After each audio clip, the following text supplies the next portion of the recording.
The takeout there is to be very clear-minded about what you want your board to do at a particular point in time.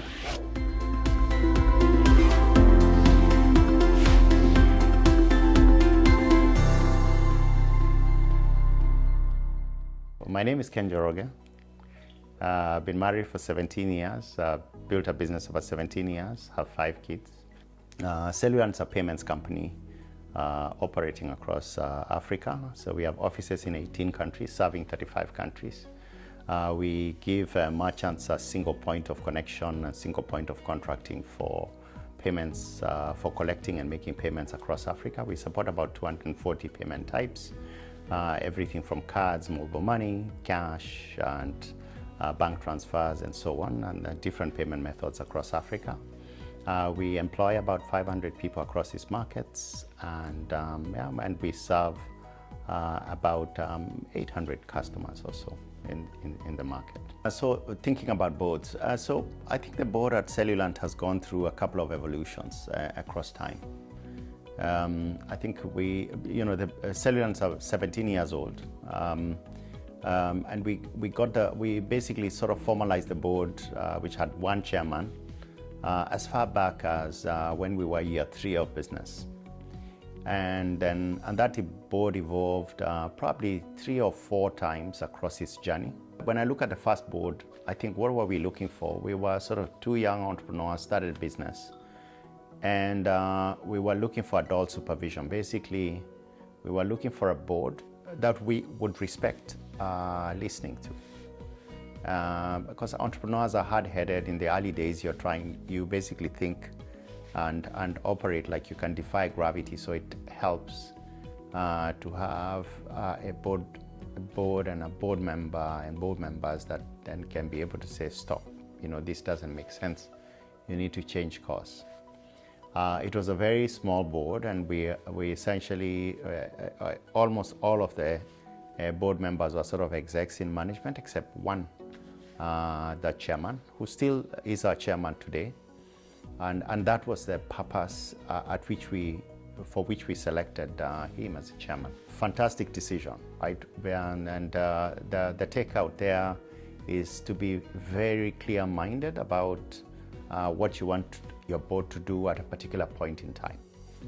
And then, of course, we started to take outside capital, and then the board started to expand. Now, one of the things I realized is that when you start to take outside capital, then a couple of the board members then essentially are not people that you choose. They essentially sort of come along with the capital. I think it's absolutely important to be intentional about the board members you choose. So even though a venture capital firm or a private equity fund would essentially have a board seat when they made substantial investment, I think it also would have made sense to have very frank discussions about what kind of board member that they were going to put on the board, and to also have a vision of what I wanted the board to do at that time. I think it's normally not intuitive that as entrepreneurs we think about the board as a part of the team, right?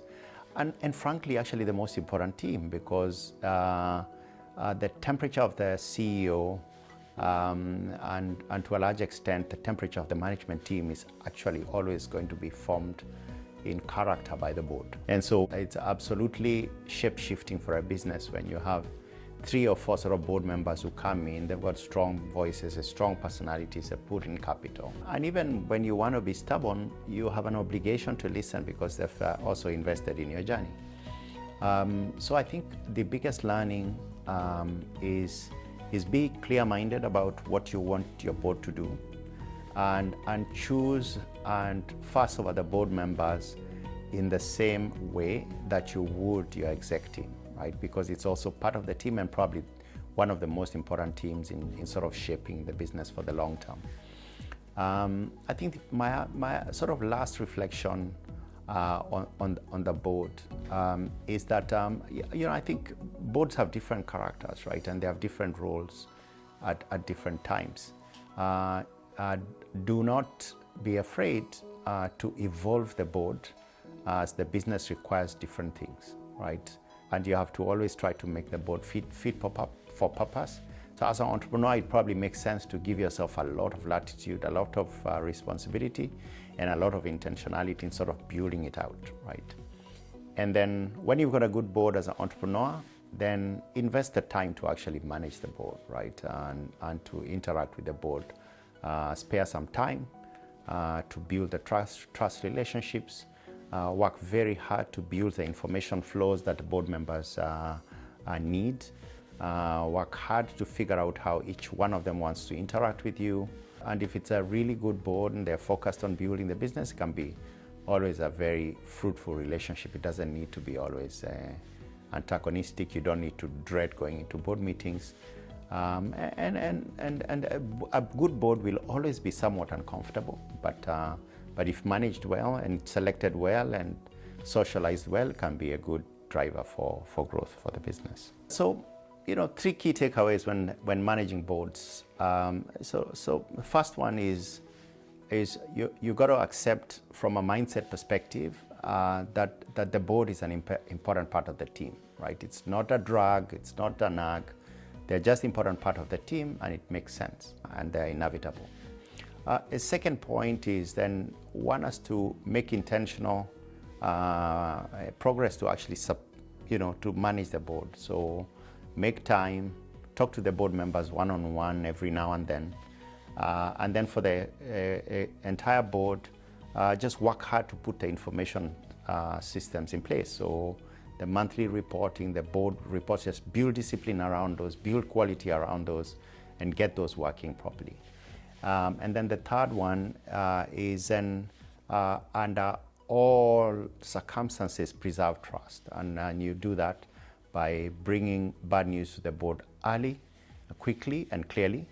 And then being incredibly forthright about what is possible, how everything is going to affect the business, and so on and so forth, what you can do and what you can't do. And those are sort of three sort of tips through my aha moments in managing the board.